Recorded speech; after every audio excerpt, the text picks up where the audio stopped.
Hi, everyone. Welcome to Progressive HR. I'm your host, Corrine Woodman-Hollebeck, founder of Progressive HR. And I have with me the wonderful Dr. Adam Hickman, senior workplace strategist with Gallup. Dr. Adam has authored countless articles on the science of remote work. He is one of the top voices in remote work science, and I'm so flattered and honored to have him here today. Hi, Dr. Adam. How are you? Hello, thanks for having me on. Humbled and appreciated to even be thought for this, and excited to see some questions come in, present some of the data that we have, and try and change the experience and reality of working from home right now. Thanks, Dr. Adam. While we wait for everybody to come on, let me know, where are you tuning in from? So everybody that's coming on right now, let me know who you are, where you're tuning in from, and later we'll take questions for Dr. Adam. So Dr. Adam, where are you tuning in from today? Yes, I am in a small town called Poland, Ohio, which is not far from Youngstown, Ohio, which is not far from Cleveland, Ohio, but that's the track record to get us to our small town area. That's awesome. All right, I'm going to look to our comments to see who's turning in today. Look like we're still waiting for Progressive or the LinkedIn Live to hop up to LinkedIn. So we'll wait a little bit more. While we're doing that, here we go. Chris Coons says hello from Middleton, Wisconsin. Hi, Chris. How are you doing? If you're just tuning in now, welcome to Progressive HR. I am your host. Oh, actually, welcome to Progressive HR Live. I am your host, Corrine Woodman-Hollebeck of Progressive HR, and I'm here with Dr. Adam Hickman, Senior Workplace Strategist with Gallup. Dr. Adam Hickman is one of the top voices in the science of remote work, and he's authored countless articles and blogs and posts and podcasts on remote work and the science of remote work. Hi, Dr. Charlie. How are you doing? Welcome. All right, Adam, Dr. Adam, should I actually say called you Adam or Dr. Adam? What would you prefer? Or Adam Hickman, PhD? No, just Adam works. I'm not picky about that. Okay, because I call Dr. Charlie all the time. So. Yeah, nope, totally get it. Appreciate it, but Adam works great. Okay, great. Adam, so while we're waiting for others to come on, we are going to go into our first question. Oh, actually, a few more people came on here. All right. So we've got Janelle listening from Vancouver, British Columbia. Oh my goodness, not Janelle, I can't pronounce the Squamish and I'm going to leave that one up to you later. TW is what I would say. TW, yes, TW, let's shorten it. First Nations. Hi, Janelle, welcome. And then we have Jim Hall from East Palestine, Ohio, tuning in. So, you know Jim? I was going to say East Palestine's pretty close. I bet you I know Jim. Hey, Jim. And I am tuning in from Madison, Wisconsin. And then we have another LinkedIn user. We've got Kristen Strong from Milwaukee. Hi, Kristen. And Janelle said that you pronounce it Tsleil-Waututh. Awesome. I'm going to try that all day today. Janelle, I'll memorize that one. Tsleil-Waututh. Okay. And Jinsey is joining us from London, Ontario. Welcome, Jinsey. And Jim says he's about 20 minutes away or so from you. He's glad. Thanks, Jim. Thanks for joining Progressive HR Live. Appreciate it. And then we have Nicole Middlestat from Muskego. Hi, Nicole. And Janelle says, great, yes, we'll practice it. All right, everybody, now we're going to jump over to our first question. So, Adam, tell us more about your role at Gallup. As we see a lot of your research and articles on LinkedIn and the Gallup blog. And I have to mention that your dissertation was also on remote work. So give us a little of the background, please. Sure. My favorite sentence is that I started researching and understanding remote work before it was cool. And it's been the world's largest experiment this last year, and really we're coming up on the anniversary of it to find out what more can we learn from remote working, or how do you change the perception, reality, and maybe even the psyche of a remote worker to make it a better experience. Because in our work at Gallup, we know that engagement is a leading indicator to performance. So my role at Gallup, it's kind of all over the place. If you worked for Gallup or have worked for Gallup or have read anything, we do a lot of different things based on our talent profiles and based on how we experience work. So from our articles and research you find out on remote work, to building programs, to thought leadership, to sessions with executives on some of the fundamental questions that are out there, to presentations similar, and anything really under the blanket around remote working. So typically, if it has something to do with remote working, I'm either sitting in this office typing, or I'm a part of it, or something to the extent of what that is. And I hope today, not only I'll present some data points for you, but hopefully you can find yourself, or maybe if you're a coach, how do you help somebody through these conversations, or if you're somebody that holds the policy strategies, these are trending data points on what public perception is right now, and to make that a reality for them is up to you. So that's a little bit about what I do. Thanks, Dr. Adam. Okay, well, I'm going to go back and forth between Adam and Dr. Adam because it's just like it's in my muscle memory now. Okay, sounds great. So what are some of the misconceptions about remote work? Yes, the big one, let's just get it out of the way. It's not new. Every time someone says remote with this new thing, and I say, well, actually, no, it's not new. If in academic literature, the starting point to this sounds very nerdy, but I'm just going to say it. It starts around 1978. Jack Niles was the first remote worker out of NASA. And if you think even before then, did people complete their job demands somewhere than their headquarters? Sure. On record, we can say around 1978 when we got excited about it. From there forward, it really became industry specific. Culturally, as it accepted leaders that had a different point of view. And I can imagine as a year ago, let's say a year ago and 2 weeks ago, leaders had a very strong perception on, I don't want anything to do with remote working. They need to be in the office to be as productive as they would be somewhere else, because all of the Hollywood effects to they're at home, petting their cat, raking leaves, mowing their grass, etc. Right? All of that was a misconception that's out there. What makes a difference is if you're managed well by a talented manager and you're very clear on expectations and all things we know that relate to engagement, you can be as productive from there.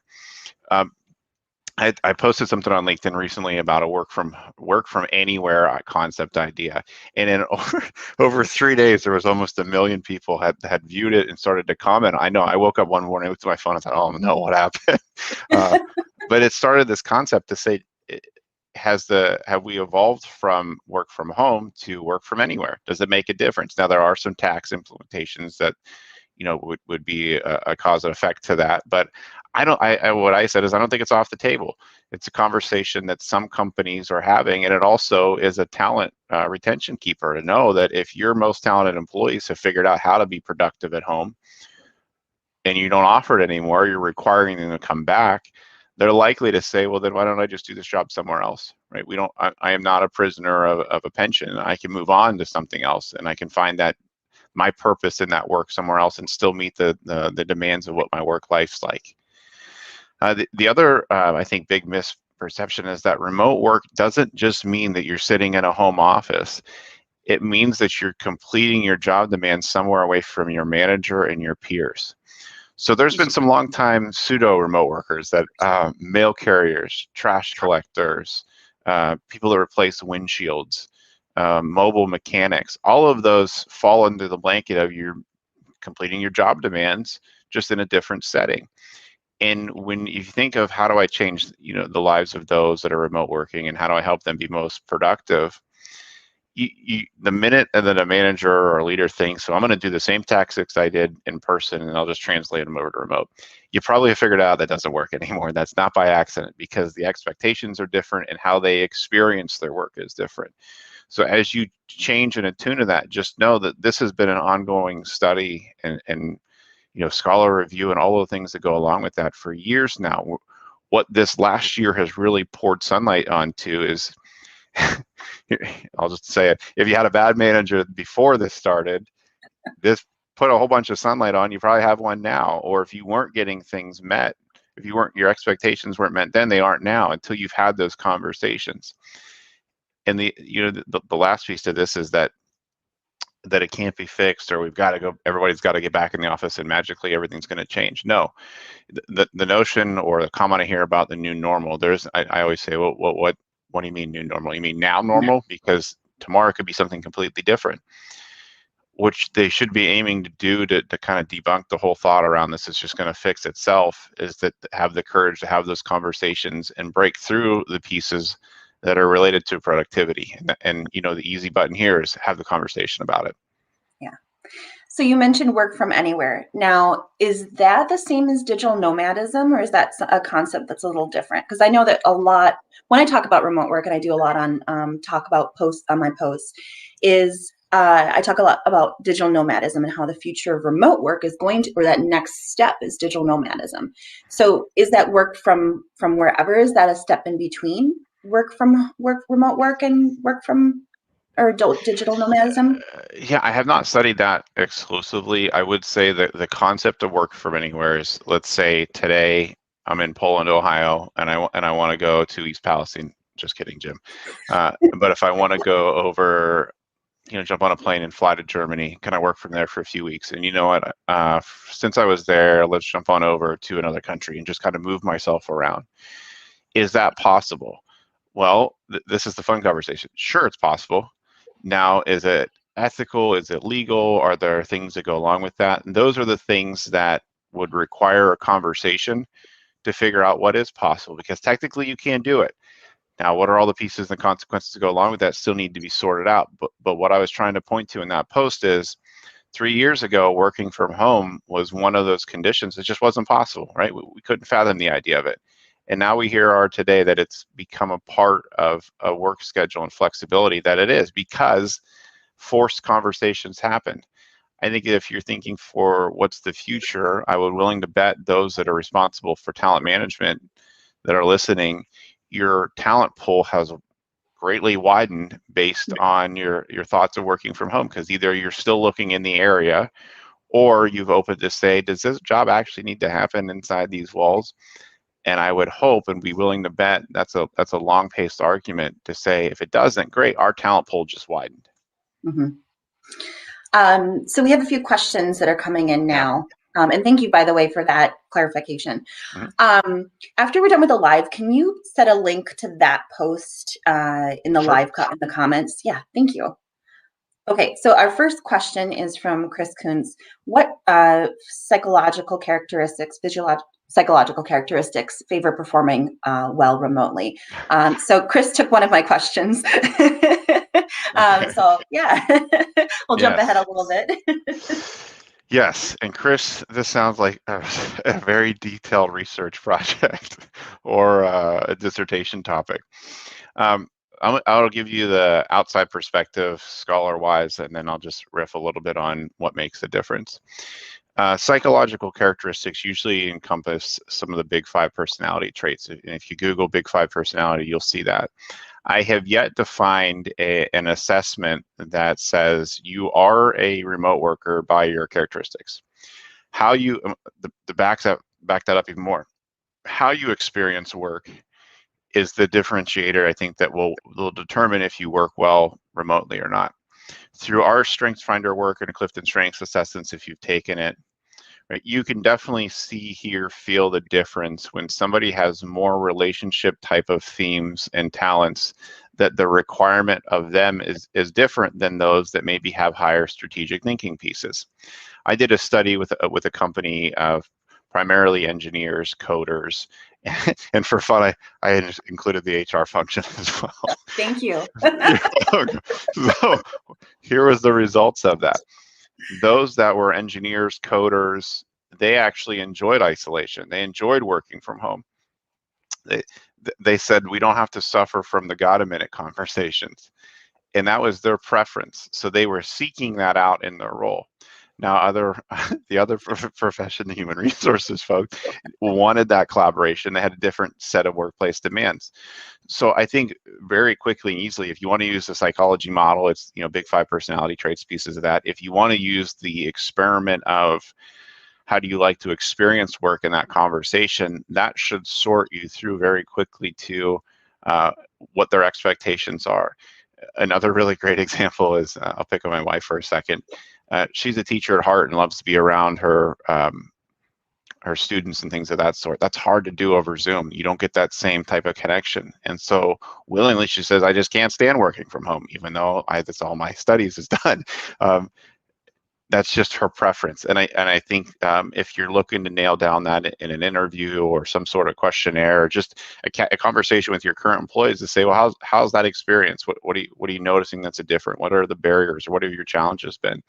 If it's less about the people and more about the process, then you've got work to do, because that's where you get it figured out. But if you hear more people than process, then they're kind of giving you the indicators that's not working well for them. Excellent. And great question, by the way, Chris. So this question comes from, it says LinkedIn user, but I know it's Kristen Strunk. How do we help leaders differentiate between productivity and impact outcomes? Wow, that's another great question. I know, you're saving all the good ones for last. So the art and science of productivity. So objectively, you can measure productivity. Let's use sales. How many cars did you sell this month? How many didn't you sell? That's an objective measurement. It's there or not. Now, the impact and outcomes is going to be determined based on, again, back to that experience piece of how did you experience that work? What did you get from that? When we hear the question, how can I tell my remote workers being productive? Let's just say that's it. I get 80 different rationales from behind that types of question. What I would say is the outcome is productivity. The indicator is their engagement. So if you want a level of productivity, you got to increase their engagement. And if you ask somebody disengaged about their productivity, you can almost guess their productivity is not going to be as high as somebody that is experiencing and enjoying their work. Here's a good exercise to run. Log on to Facebook or LinkedIn on a Sunday night.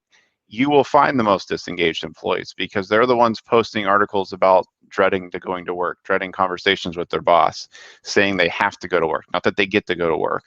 Their headspace is already in a spot of this, I've got to get through this week to get to the weekend. Or, at 4 o'clock on a Thursday afternoon and it's nice outside, an engaged employee is thinking, how do I set myself up, or what else more can I do for as long as I need to get it done, versus it's 4 o'clock, the lights are out on Teams with the rest of my crew. Should I just log off? Would anybody know? That's just a different mindset of what that is. So to help leaders, what I think does the best is amp up that front spot of engagement, because the outcome is the productivity pieces to it. If you want to see more on that, reach out to me on LinkedIn or wherever we can connect, because I can give you, we've got about 10 meta-analysis that we've done over the years to show not only the productivity pieces, but things related to sales, customer engagement, safety incidences, all things related to the leading indicator being that engagement piece of it. Oh, well, thank you for offering that. And I just made a note of that, because I'm gonna follow up with you regarding that. Okay, great. So we have one other question before we go back into my questions. And Dr. Charlie says, what are the best ways for leaders to connect with remote employees? Yep. So a couple things from our research. Let's start with that generation, millennials. So we say that 2 to 3 times a week is our recommendation to keep them at the highest level of engagement. What that does not mean is now go schedule 2 to 3 meetings a week with your engagement. It's touch points. That's text messages, Teams, emails, phone calls, whatever the case be, a touch point of it. Do they know that you're working, and are they supportive of what you're doing? Right. So they've made some sort of effort to connect. Now, one of the secrets I'm going to expose here is the way in which you answer that question and you do it effectively is you've got to individualize to the person. I just saved you a whole bunch of time reading stuff. Meaning that I have high strategic thinking, I have high executing types of domains in our talent profile. I have really low relationship themes. That doesn't mean that I'm unempathetic or I don't appreciate certain things in relations. That when my manager, or we don't even say manager, we say go-to at Gallup, when my go-to reaches out to me, I'm okay with you just starting with the work piece of things. And then if you want to get to the relationship side of things, of how things are going with my kids and family, I get, but if you start with that with me, I'm confused as to why are we talking? Like, I have a lot of stuff to do. So what do you want to talk through? Um, and for the best ways for them to connect, I would ask one question to start with. I'd say, tell me what a meaningful conversation means to you. Talent falls out of people's mouth every day. You got to be willing to listen for it and able to spot it for them to be able to say, I now know, let's say I now know Jim wants to talk a little bit more relationships and process, or I now know that, they just want to talk out a problem. I don't need to solve it. I just need to hear them. But they answer that quickly and to the point, individualize to who they are, and ask them what meaningful conversations mean to them. I love that. And to summarize, and you could just kind of did is 2 to 3 touch points, individualize that. And then I just love that you said talent falls out of people's mouths every day. Yes, that's a true story. And once you're keen to listening for it, you can't stop it. It's just like, well, it's not your fault. I get it. It's just who you are. So Ricky just joined us from Tennessee. Hi, Ricky. And then follow up on the conversation to Kristen's question. She said, so the leader's responsible, love it, engagement and the key is the key. Thank you. Yes. Yes. So, and Dr. Charlie, of course, says, excellent. I appreciate it. You got it. So back to my questions. Really quick before we, really quick before we go into what trends you're currently studying, what's the difference between work from home, remote work, and telecommuting? And why do we always use them in the same aspect? Are we talking about the same things, or are we talking about different things? Kind of like along the lines of that digital nomadism, work from wherever kind of conversation. Yeah, and us scholars have screwed this up. This is the cause of the problem. Work from home is a label that organizations use that exchange with remote work. Telecommuting, telecommuters, that's the term that's been around for years in academic literature. It's very similar to when you're reading academic literature related to engagement. Sometimes they say employee satisfaction. It's really the same thing. Now, what I think has since started to crystallize over this last year is working from home, unfortunately, now has a perception of white collar work. And remote work is kind of like, is it a mixture of both? Is it in the middle? And then telecommuting is a very long word that I don't think has any SEO purpose, and no one uses it anymore, I think. But predominantly, I still see work from home have a reaction, right? It's either negative or positive to it, and remote work has somewhat fit into there. And then there's going to be the next term on hybrid that you're going to see explode coming up soon too, because that seems to be the wave of where we're headed. Mm-hmm. Oh, I forgot the hybrid in there. So sorry. Get all the buzzwords. Yeah, pack them in. Yep. All right. So now, kind of to our meat here. So, as a remote work expert, what trends are you currently studying? This one and the next question are kind of like my big ones that I really want to ask because I'm dying to know. Okay, perfect.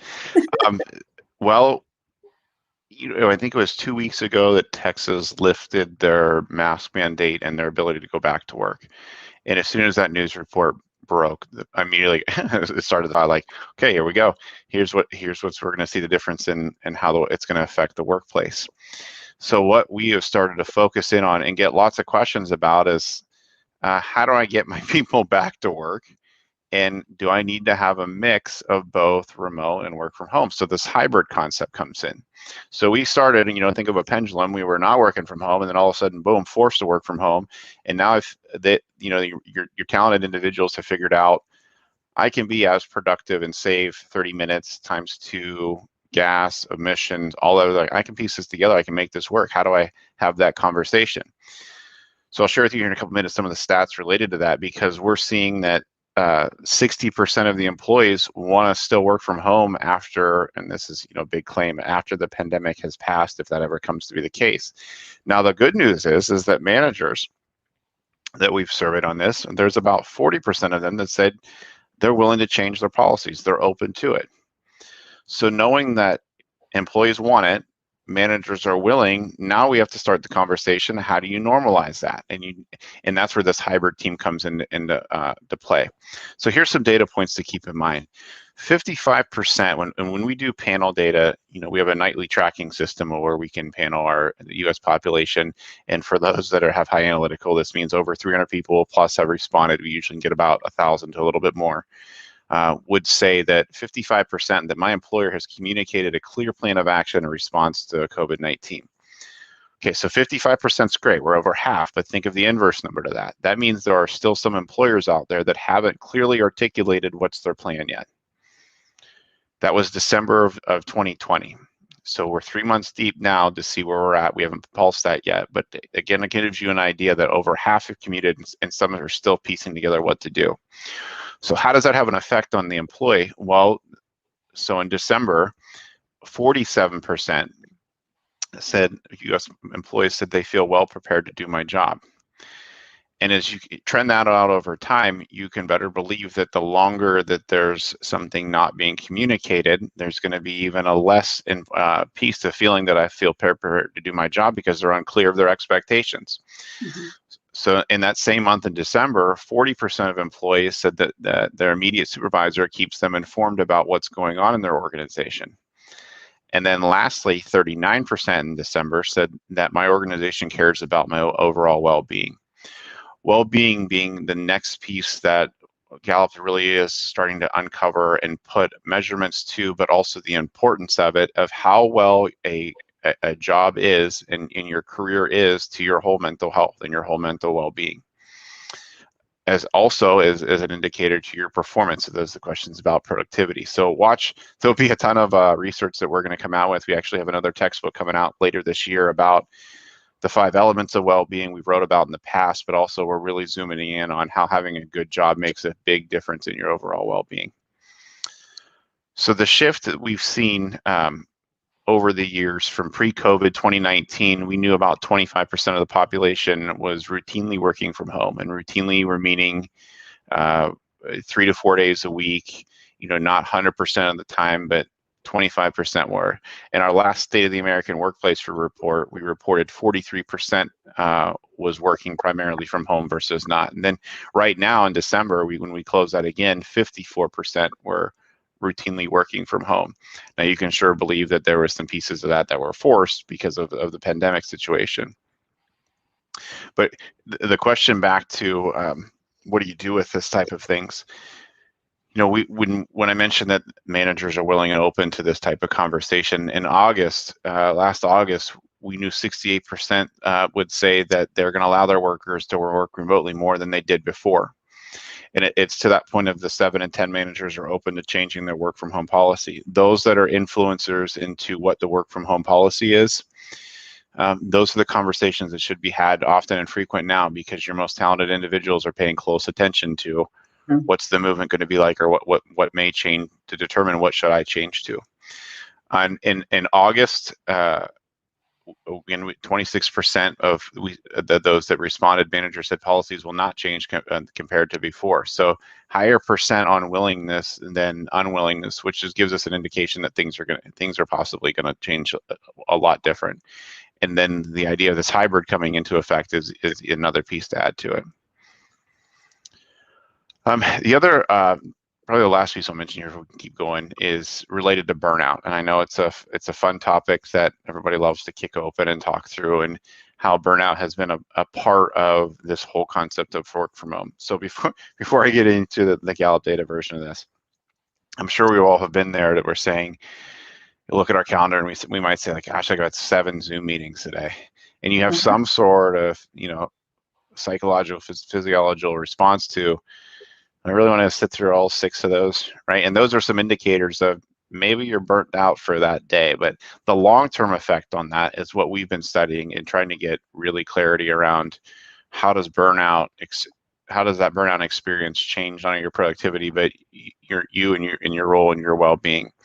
So when we last studied this pre-COVID, not working from home, the percentage of employees who would say very often or always felt burnout at work were 29%. Versus during COVID, that was 25%.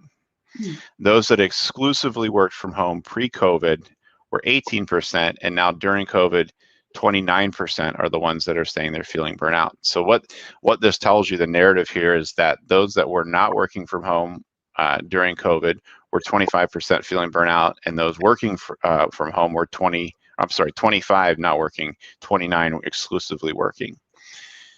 The short of this is that people are experiencing burnout, and the things that are the indicators to burnout are things that managers can do that relate to the engagement pieces that I was talking about. The very first fundamental question of, do you know what's expected of you at work, will cause more of a communication than you anticipated, because if you don't hear the alignment there, that is a contributor to them feeling burned out, because there's no, I'm gonna say there's no fun, but your work experience is different if tomorrow you start at 8 a.m., 9 a.m., or whenever you start, and you don't know what's expected of you that day. You look at your calendar and you think, gosh, what should I work on? Versus somebody that's very clear in expectations and alignment with their manager that sits down and says, I know what I got to get accomplished today. I know what I've got to do. As to that point, is like, I'm my own manager, and there'll be some times where I will have a number of different Zoom meetings. At the end of those, I was just like, I'm so overwhelmed. What am I supposed to be doing now? And even to myself, like, even everybody goes through that. So that's really important that you talk about it. And I think I read the recent article, and in the recent article, you talked about productivity. You talked about very shortly about Finland's initiative about workforce flexibility, and that Finland found that by giving everybody engagement, workforce flexibility, work wherever and whenever, what is it, with 50%? Now that they 50% were more engaged. Oh, here it is right here. Studies show a correlation between well-being, time flexibility, and productivity, and Finland changed its labor laws to maintain that productivity gain. And employees can now work 50% of their hours wherever, whenever. So I wanted to mention that because it seemed to like having this conversation. Yep, and while we didn't talk to any of the managers there, and I'm sure that maybe some of those that can contest that have the huge gaps or deficiencies in the preparation for that, is what we have studied. And our panel that was from September, what our results showed is that 2 in 10, so the 20% of their managers provided meaningful feedback. So those that were questioned about feedback earlier, that gives you some insights to the meaningful piece to it. Or 30% of their managers are good at helping setting work priorities. Well, that gives you an idea that the other side of the 30%, right, that conversation around, what's expected of you, is probably not happening. And it's an easy fix to know what that is, because within that conversation, you've also uncovered what's meaningful, and only 20% of those employees, I don't think I have a sample number here, over 1,000 though I can for sure, said they weren't meaningful, because too often do we come to the conversation with our agenda rather than that coaching mindset of what's meaningful to you.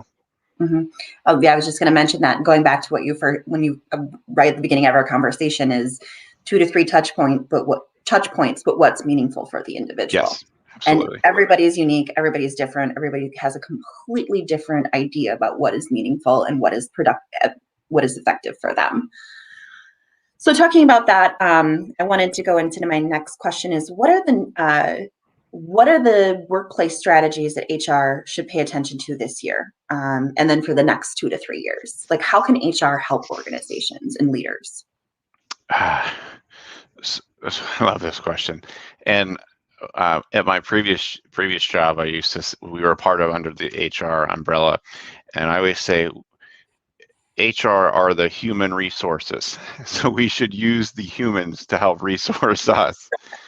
And so expand the words to, we now have a group of people that are dedicated to our potential, all of the things related to human resources. So what can they do? I'd say there's at least 3 things that they could do right away. And then the long-term conversations is probably one last piece to it. The first one is, those that are the policymakers, the strategy owners that relate to your work from home policies, start there. And you don't necessarily, if you don't have them, let's get them written, right? Let's put something in concrete that everybody can agree to, because now you have an expectation that you can hold accountability to yourselves, but also to your employees. It's very crystal clear in how this works. If you have them, if you've already got that established, something I've said often now is relax them, don't change them. So if you have a very hardcore draw on the line, you can only work from home Wednesday through Thursday, never on Monday or Friday, so it doesn't appear the optics that you have a 4-day weekend. I'd challenge to say, let's flip that on its side to say, when are you most productive?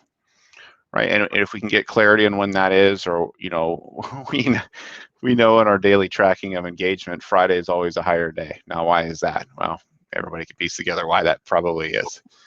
But there are things that data you already have that you can help make sense of what are the policy changes that might need to be changed. And if you're not, there's people that can help you with that piece. So it's an idea of putting together some concrete agreements and policies and non-negotiables for when you can't work from home. What are all those things? Get it all on the table and put it into a working document. Right? If you've got those, dust them off, look at them, and say, are there any of these that need to relax based on our current situation? Because if it's the type of leader that says, you know what, nope, Monday, everybody come back to work. You can look at prior examples of companies that have drawn that line in the sand and how well productivity, or even better, stock price had changed or not changed because of a trigger reaction like that to do something. Add in the pandemic and how people still have a comfortability with or without it. That's a different complexity. That's not the case any longer. It's I think a big error not to consider your biggest asset being your employees and hearing them to say, what are the policies changes and should we change any of those?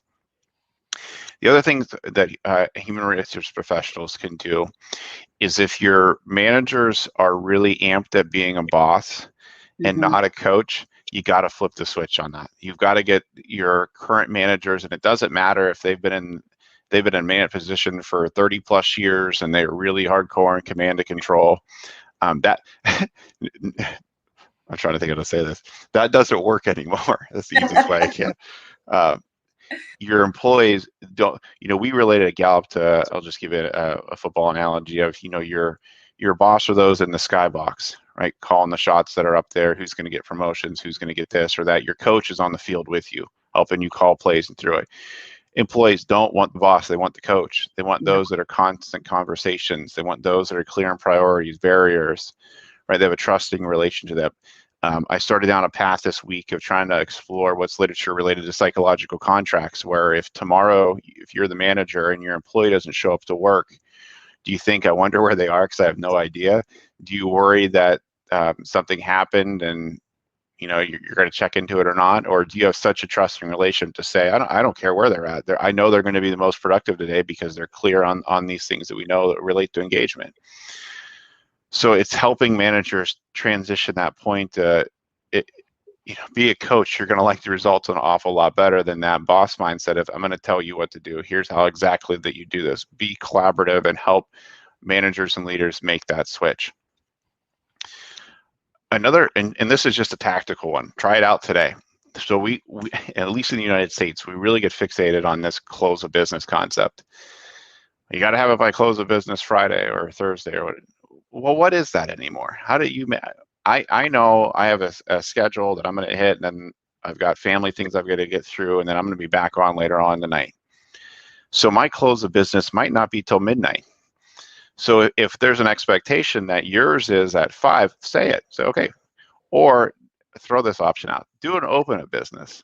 So instead of saying, you got to have that by close of business on Thursday, just say, hey, can you have that by, if we have to use the terms, open of business, or can you have that by Friday morning before I get in?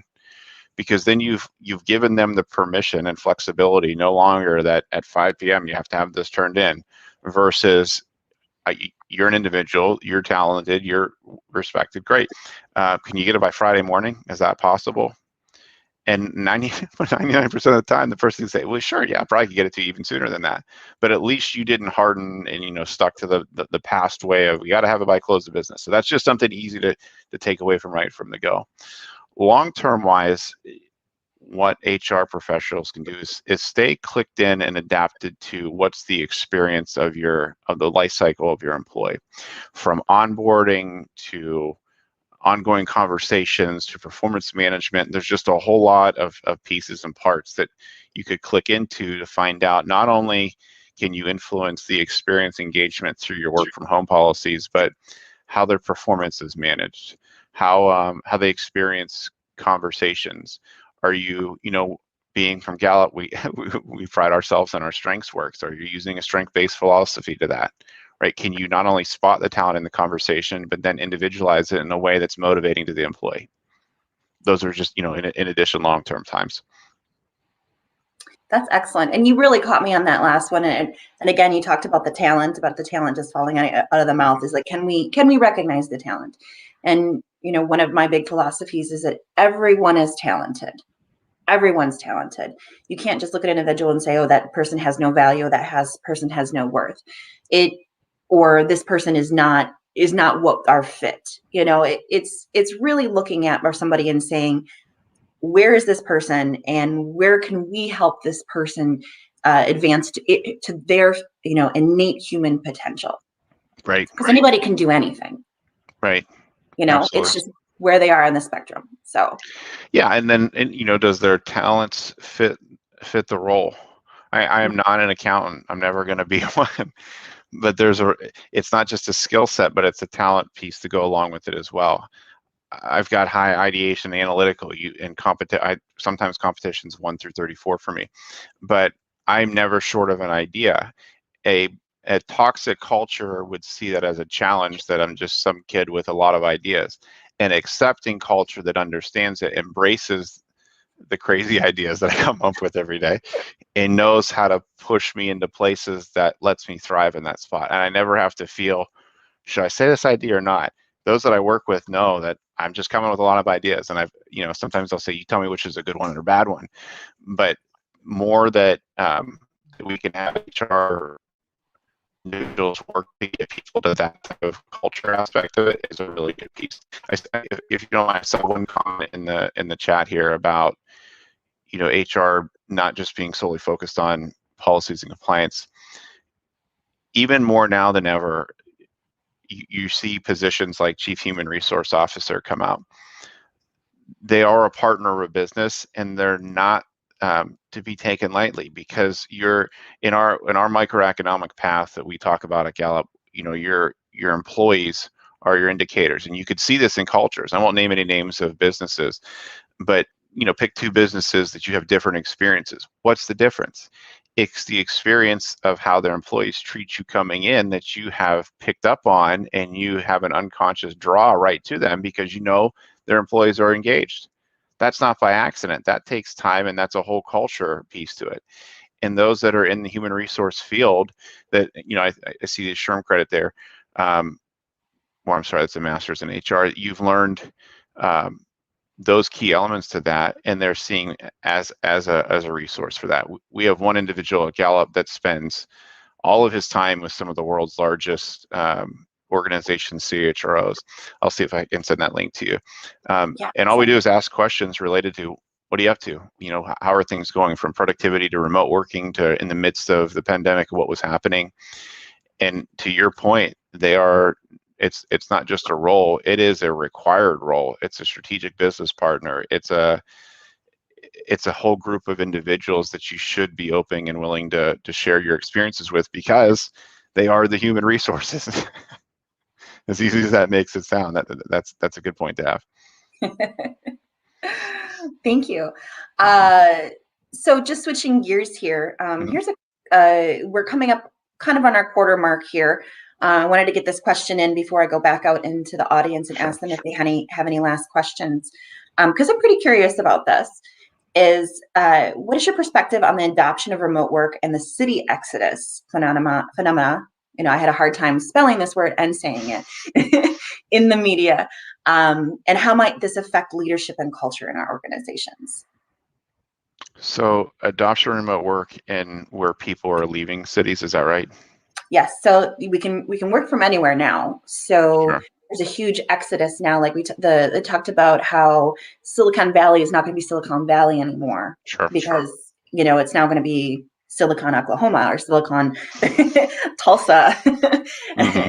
And everybody's jumping on the bad way. And what is it, 15-minute cities. Have you heard of Mhm. that concept, 15-minute Yes. cities? Which I find very interesting. So what's your perspective on that? Like, Yeah, it's definitely a huge concern because the flip side of that is how's that going to affect the economy of the area? And where this beginning of pandemic, and maybe this is where we cross paths first, is the supercommuter cities had a group call to say, well, what do we do now that everyone's required to go home? They're not spending money in these supercommuter areas. And then you saw locations like Oklahoma offer the stipend to move there, or other cities that have popped up and done such that. Here's where I would put our argument based on Gallup of what we do. When we talk through two things, culture and mission and purpose, those have to have such extreme clarity and visibility in the conversation managers, leaders are having, because what will retain those in your areas or in your respected areas you want them to be are those things that will stay within your organization. For individuals that want to move and want to situate, that's something that from the workplace side we haven't dug into yet, because it's kind of outside of the building or outside of the work scope of what it is that we say. But I would say, if you're concerned of when they moved or they switch companies, then the things you can do and where you can definitely bet are aspects of human resources managers, leaders, is that culture. And what we mean by that is that's what we say, how do you get work done around here? And the last time we reported this, we said that only 12% of employees strongly agree that their organization does a great job onboarding new employees. Your company culture is an indicator even before you hit apply.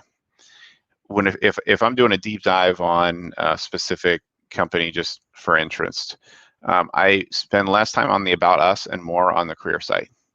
Because if I see a job posting that is very clear on who they want you to be versus less of what they want you to do, I kind of get the sense that this culture is going to mold you to what they want. It's like I love what I'll hear.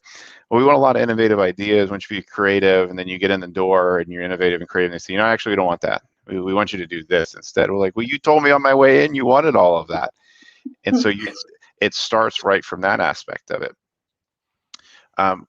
Some of the questions we all ask leaders to walk around with and talk about is how your purpose, your brand, your culture all is aligned with your team. And one of the things that's related to this, of how that has some sort of piece back to what we were mentioning, is that the mission and purpose of what you do should keep people into your organization. An easy analogy is if on a university campus, if you ask the janitor what's the purpose of your role, and they say, well, to pick up trash. Like, well, yeah, but what does that do for the student, right? A really home run answer I hope that everybody would give is, the cleanliness of the room, the trash picked up, the property looking great creates a student experience that maybe they don't even know that is an increase to their education, so they don't have to worry about that. Because if you show up on a campus that's trash all over the place, it's not maintained and groomed, there's a different experience from the start, even when you see it when you pull in, that you have that in the back of your mind, or you sit down in the room, a classroom when we're able to, and it's got dirty chairs, tables, trash all over the place. It just changes that. So even from a role as a janitor to work your ways throughout the whole organization, they should be very dialed into not only the mission purpose of their organization, but how they contribute to that. Mm-hmm. If I had to stress about something, I'd put a real onus in onto that, because at least then you're retaining that talent within your company. And then if they do want to move, it goes back to that policies and strategies piece. So you just answered one of the questions that I had from a pre-question. So someone who watched the lives on the replay, and he asked, to ask Dr. Adam, what does purpose have to do with remote work, or what is it? So you answered that question for me. So I think we can take one last question, and I have it right here, before we go into summarizing the conversation here. And that question is from Kristen Strunk, and she says, with increased remote hybrid work, how can leaders recognize signs of isolation or burnout? And how can leadership support employees when they're experiencing feelings of isolation? And I know you've done some work on this and written some publications on this. This is all my dissertation. So the quick answer is I'll send you the link. The short of this is that to situate yourself, if you're a manager, leader, whatever role that you're in, The isolation aspect, there's pre, during, and after. So there's things that are going to happen that you can help promote ways to stay out of isolation. For instance, if you have if you've got Monday morning meetings, sometimes I used to call them blackjack meetings, 21 minutes, we're going to get through it. What are you most productive this week? And boom, get through the week. When there's those predictable meetings, people get a sense of, I kind of know how this is going to work. But now that we're all working in remote, if we're in a remote workings type of situation, from what I've studied, later in the afternoon is when that possibility of isolation kicks in. Why? You're working in different time zones, so people are often gone. People are trying to wrap up. There's just this idea of, I spent relationship morning. Right now, I just want to get work done.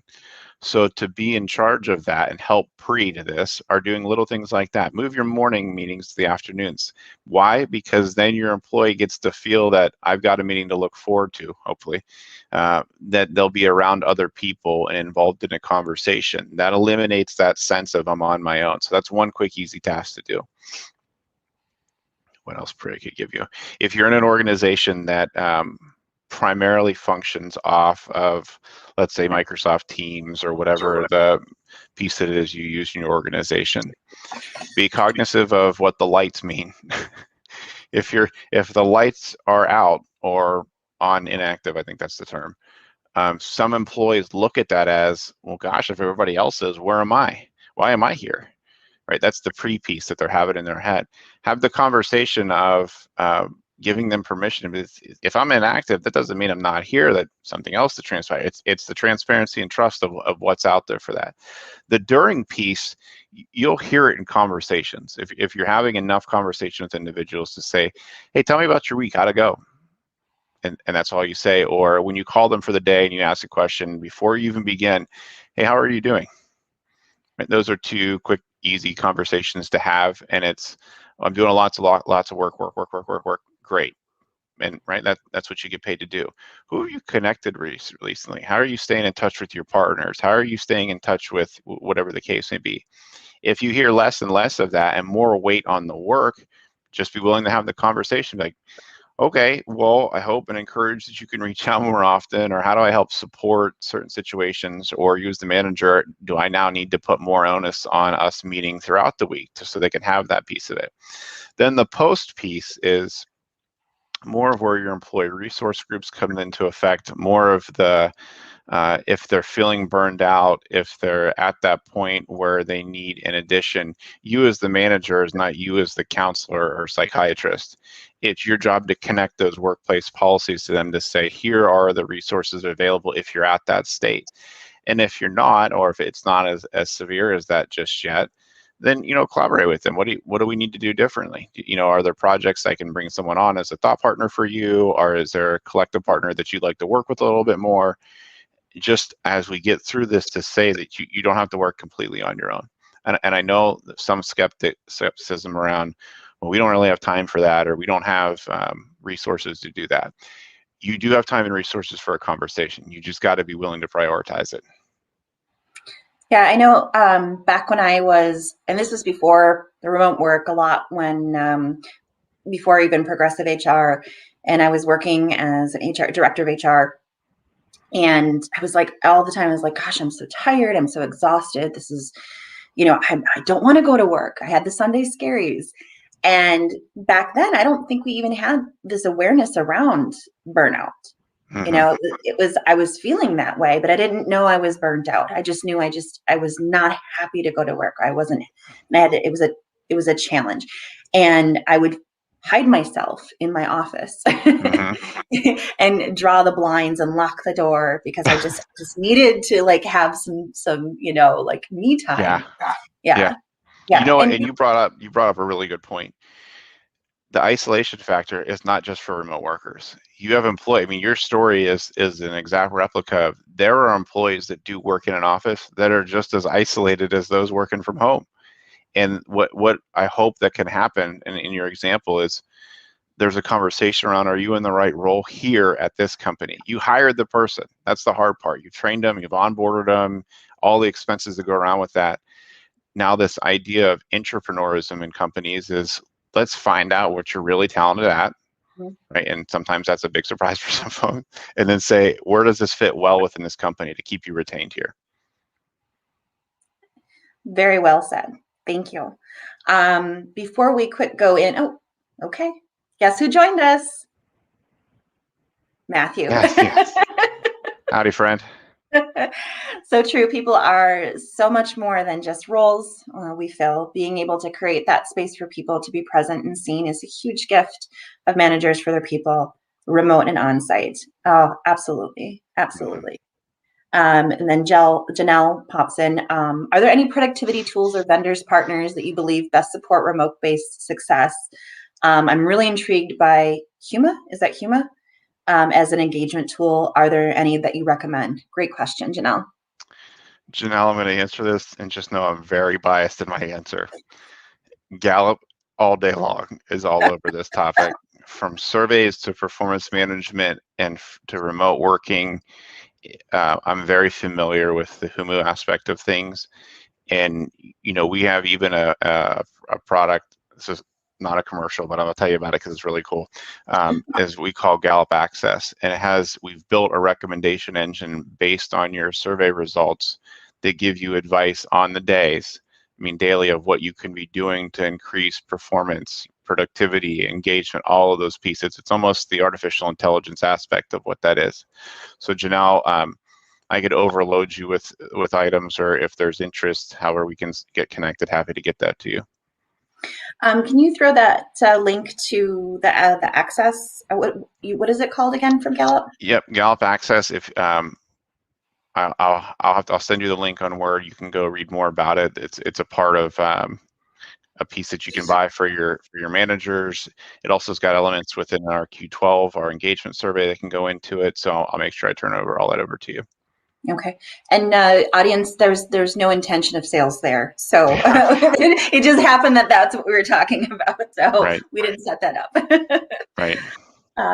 So as we're wrapping up here, wanted to let everybody know you can contact Dr. Adam Hickman via LinkedIn DM. Is there any other ways that you would like people to contact you?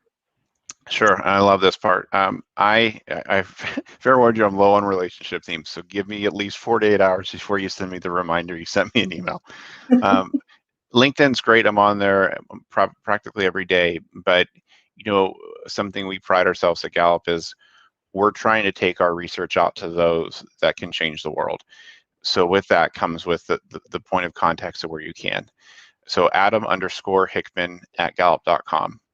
Reach out. I will get back to you as soon as I possibly can, but I'm okay with you being bold and just saying exactly what you need in the shortest form possible, and I will make sure I either get you connected to that with those within Gallup, or if it's something I can quickly turn and give back to you that we have, happy to do so as well.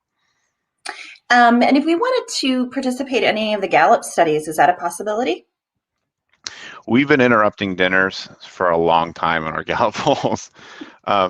Yes, so you should keep an eye on our Gallup at Work newsletter. If there's times for comments or things that we're asking for people to get involved with, it would come from throughout that newsletter.